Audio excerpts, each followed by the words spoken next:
Tirupati Ruia hospital అంటే TTD వాళ్ళకి సంబంధించి ఆర్గనైజ్ చేసేటటువంటి హాస్పిటల్.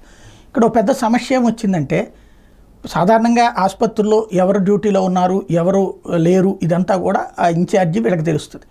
కానీ ఇప్పుడు ఒక దొంగ డాక్టర్ వచ్చాడు.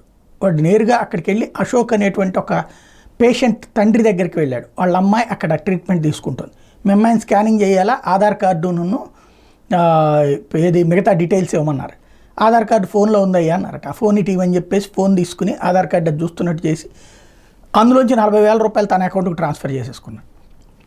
వెంటనే ఆ తర్వాత ఆ ఫోన్ తనకిచ్చేసి, అయితే ఆ మెసేజ్ సౌండ్ విన్నటువంటి ఆ తండ్రికి గబక్కని డౌట్ వచ్చి ఆయన ఉండగానే కనిపెట్టి ఏంటంటే డబ్బులు ఏం మాట్లాడకుండా ఉన్నాడు. ఆయన డాక్టర్ అని చెప్పేసి అంటే వెంటనే ఆయన కంగారు పడి అడిగితే ఆయన డాక్టర్ కాదని చెప్పి అక్కడ స్టాఫ్ చెప్పారు. వెంటనే పోలీసులు పిలిపించారు, అరెస్ట్ చేశారు. అంటే డాక్టర్ వేషంలో వచ్చి ఏకంగా పేషెంట్ హాస్పిటల్ లోపలే డబ్బులు నొక్కేసేటటువంటి పరిస్థితుల్లోకి ఉందంటే సెక్యూరిటీ బ్రీచా లేకపోతే అందులో ఉన్నటువంటి స్టాఫ్కి తెలిసినటువంటి వాళ్ళ, ఇది తేలాల్సిన అంశం.